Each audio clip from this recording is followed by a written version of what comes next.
I'm Brad Hamilton, member of the Kansas Oral History Project Committee. The committee is funded by Humanities Kansas. Today we're here to interview Raphael Wahwassuck, a member of the Prairie Band Potawatomi Tribal Council. Raphael, could you tell us about yourself and your involvement with the Prairie Band Potawatomi tribal government? Yeah, so Raphael Wahwassuck, as you stated, and I currently serve as a member of the Prairie Band Potawatomi Nation Tribal Council. Currently on my third year serving in that capacity, and part of my responsibilities is to work with outreach for different communities to try and help educate and share a little bit about who we are and what we do. If you had to select one issue that rises above the rest for tribal policy issues over the past 20 to 25 years, but don't limit it to that time period if necessary, what would that primary issue be? So I would say representation. And by that I mean that as a tribal nation, we are supposed to have government-to-government relationship with the United States government. A lot of times that's overlooked when it comes to policy, either by the federal government or the state government, and we are not necessarily included at the beginning of some of those policy discussions. And so to me, that is an area that we can really work to improve upon, is to make sure that we have a seat at the table on the local, state, and national level.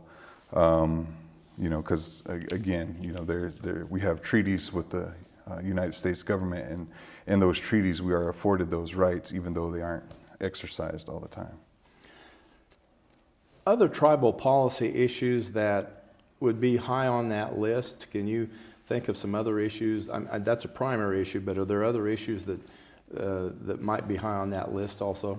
Sure. One of the things that we're currently negotiating with the state on is some pass-through dollars from the federal government. As you know, we're hopefully on the inside of the COVID pandemic now, and there's been some dollars obligated by the federal government for use for broadband infrastructure and those sorts of things. So what we've learned here recently in the last couple of weeks is the dollars that are being designated for states also has a disclaimer in there that a certain percentage of those dollars needs to be dedicated to the tribal governments as well. I don't know if that's the best way to present that, but that's what we're left with right now. So again, those are the conversations that we'll need to have, with the governor and her staff, to make sure that we're all on the same page on what those funds look like and how that's going to work for the state then to pass those forward to our governments to make sure that we can utilize them as they're intended. So that's one. Another example would be some of the educational policies for the state and for the nation also. There's what's called impact aid dollars for our districts. And what that is it's a federal supplement to the school districts for the children that attend those schools that live on federal lands. So like for the reservation area, for each one of those students, the school district then receives a supplement to the loss of tax revenue for those students that then is supposed to be utilized to help fill that gap. Currently, my understanding is that the state sometimes will pull back some of the budget for those districts when they receive those impact aid supplement dollars. And so that is something that I would hope that we could have a discussion about also, and hope that our schools would not be negatively impacted by our students that attend there and their status. Along with that, you've alluded to it just a little bit about the significant challenge in relationship building with the federal government. So are there significant challenges in implementing policy issues with the federal government, state, and how about state, county, and city governments? Yeah, so I guess let me start on the local level first. today we have a good group of county commissioners that, we, again, as much as we can work through those COVID restrictions, we've been able to meet with them and have discussions about how we can work together to make the county better overall, and how can we share and assist each other with our resources to make sure like our roads are good, and water is what it needs to be for all the communities. And one of the things that we have today that, 20 years ago was just getting started was we have a really robust law enforcement. And, our law enforcement they're federally certified officers now. And so they have the certifications and the knowledge and the background to really help out to make our communities a safer place. Also, we have a really robust emergency services, paramedics, EMTs, fire department. And to my understanding, we are the only full-time emergency services within the county. So a lot of times through the interagency agreements, our folks are called upon to help maybe with some of the proximity calls to the reservation. So a lot of times our ambulance service or our fire service will be the first on scene to then, kind of take control of the situation and then hand it off as needed in those situations. So that's, like I said, locally. With the state, the current administration has been open to listening and talking with us. We would really hope to have more of a place at the table and be on the front side of some of those discussions. Again, that's an ongoing effort. It seems like every time there's an election here at the state, we have to start re-educating folks again, especially if they're new. Even with the folks in our own district that are supposed to represent us, that's something that is an ongoing task, is, educating those folks, talking about, who we are as a tribal government and what that means and what those agreements with the United States means as far as the nation-to-nation relationship there, which is, again, working with those representatives is a bit of a task, but we're hopeful that we can, as we move forward, have those conversations and make sure that we do have that relationship. And then on the federal level of things, that really comes down to some of the national organizations that are in place to kind of represent our voices. And, we've had a really good relationship with our senator here. Help me out, Brad.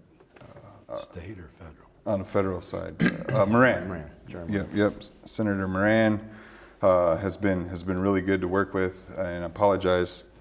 Get a little bit of that COVID fog still. I had that a couple months ago and still recovering. So apologies if I kind of misplaced some words there or whatever. But federally, having Miss Davids and her counterpart up there is helpful.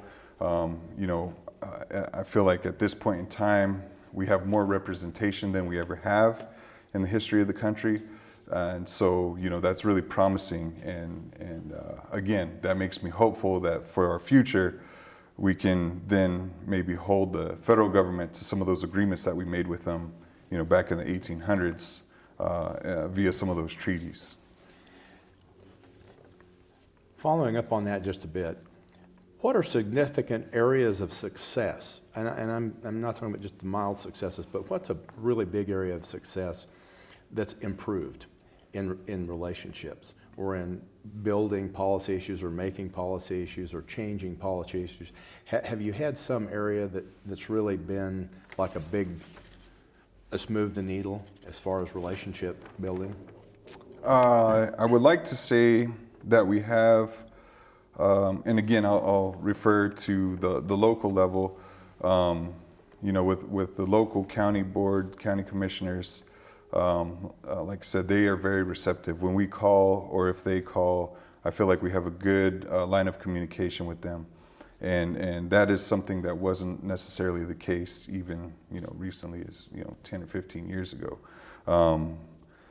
And it has improved. And then, again, I would like to say with the current administration here at the state, that is something that I've seen an improvement in also, is that the line of communication is better. And so as it pertains to policy, at least now we can have those conversations, right? Whereas maybe before, again, we may have been kind of considered an afterthought. But like I said, now we're involved in those conversations. And then on the flip side of that, what areas of policy implementation still really need significant development? Yeah, well, again, and I'll refer to our treaties again, that we're supposed to have the nation-to-nation conversations. There's some programs and departments within the state that either aren't aware or, and I guess aren't aware or uneducated about that would be the best term to use there. And so for us to really have those conversations with those secretaries that oversee those departments would be super helpful. So that way, like I said, we can educate who we are, what we're working on, and one of the things that comes to mind is ICWA, and our children. And by our Constitution, by the Prairie Band Potawatomi Constitution, we have jurisdiction over any of our minors, no matter where they're located within the United States. And so ICWA, the Indian Child Welfare Act, is a protection for those children to make sure that they have an opportunity to be raised around our culture, their families, and experience that part of who they are. Prior to that, there was external adoptions that some were detrimental, because then some of those children weren't afforded that opportunity, and now they come back years later as adults wondering, well, who am I? Who's my family? So again, though that's just an example of areas that those conversations are going to improve the relationship and improve the processes for us. Let's talk a little bit about policy issues that were necessary to develop and implement with the advent of casino gaming. That was a major world changer, I know. And so, what did you have to do as far as the nation to make that all work? So we really had to expand, our own law and order codes. That was number one, and it's still number one. That is a constant that we, review those on a regular basis to make sure that they're still appropriate. Prior to gaming, we didn't have a lot of the resources that we have today. And, there's many factors that played into that, but thankfully, due to our gaming, we're now able to, have law enforcement. We have our own court system in place. We have jobs for our members out there. We have Boys and Girls Club for our children to participate in. And that's not just for our children, but it's for all of the children in Jackson County in the area. That building and facility is open for all the children to come out and be a part of. We have social services now. We have our Elders Center. And all of this is made possible through, again, the gaming revenue. And I just want to clarify here on that point, we don't have a tax base. We cannot collect property taxes from folks that live within the reservation boundary. So we are really at a disadvantage compared to other municipalities and governments because, again, we don't have that tax base to pull from. So when we had to shut down our gaming operations at the beginning of the COVID pandemic, that really put us in a tough spot. We had to really take a hard look at what our operations were and what we could do with that. And thankfully, previous leadership has been mindful enough to put us in a position to where we were able to buffer that and make it through. Again, the casino has been very helpful in those regards to not only us, but the entire northeast part of the state. I mean, we did an economic study back in 2018, and it was found at that time that through direct and indirect contribution to the revenue, there's over 180 million, that is produced for the northeast part of Kansas due to our operations. And so, that's another educational piece that I feel like, we can promote more to let folks know that, yes, it's helping us, but it is also helping Kansas as a whole, just beyond our community. This next question is kind of a broad question, and you've touched on it a little bit with your last answer, but I'm going to go ahead and ask it, and then if there are some areas that you feel like were particularly difficult, or they were easy, or that they're works in progress or not, or you've really done well with them, please go ahead and let us know about that. And the question is, how did casino gaming impact the development or implementation of law enforcement, judicial, education, economic development, jobs, advertisement, community relations development, business management, roads and bridges, youth and social services, senior services, veteran services, housing, lobbying, and any other critical building of government infrastructure, because that's exactly what's happened. Yeah, and you touched on it. Again, we're fortunate to be in a position that we are, thankfully in large part due to our gaming revenues. As I mentioned, we have our law enforcement. They have top of the line equipment. We have a great staff over there, and I mean, prior to the gaming, that was a service that was lacking in our area. But now we have a fully staffed law enforcement facility. Our judicial center is top notch. We have, of course, our own jurisdiction out there. So through the judicial center now, we can handle some of those things that may have been kicked out to the state prior to that, like domestic civil matters. We have weddings, marriages that take place. There's adoption for family members that are recognized through our tribal court. These are all positive things for our community now. That, like I said, maybe 20, 25 years ago, we didn't necessarily have education.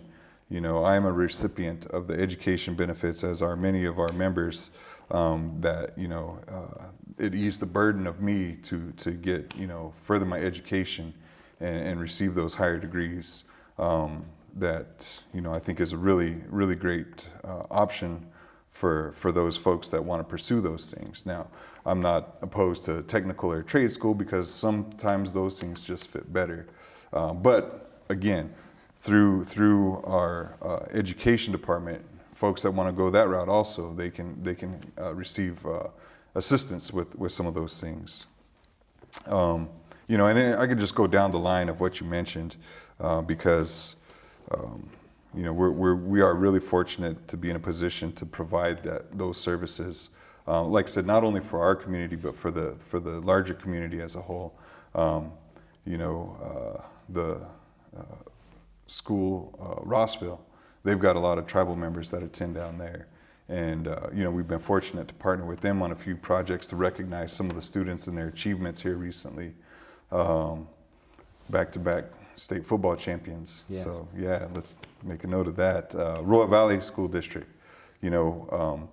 we've been fortunate to be able to help and work with the Royal Valley District on a number of initiatives because of where we are today.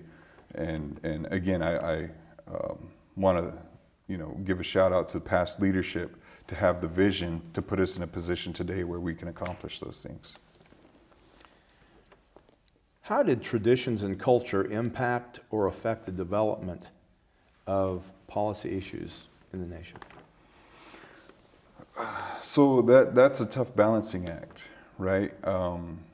Because obviously now we have day-to-day businesses that need to operate, but at the same time we still have some of our traditional beliefs where things have to come to a stop. And so yeah, it's a tough balancing act there in some of those areas. but always we want to keep in mind of, our future and who we're looking out for. That's one of the things that when we talk about policy, talk about what we're going to implement or change, how could this potentially affect, our members down the road in the future? So that is one of those teachings that we keep with us and try to have when we have those discussions.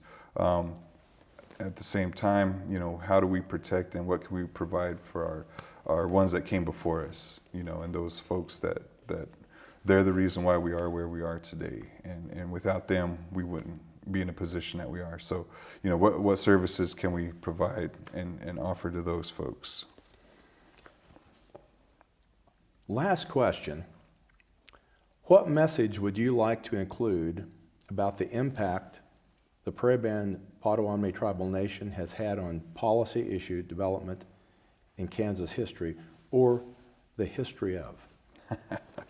Well, I think the number one takeaway, I hope, would be to have those relationships, to build those relationships and have conversations.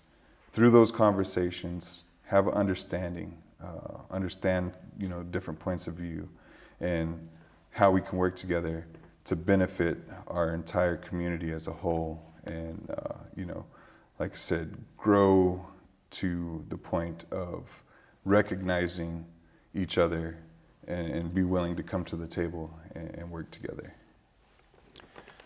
Thank you, Mr. Wahwassuck, and thank the Prairie Band Potawatomi Nation for participating in this interview. Thank you.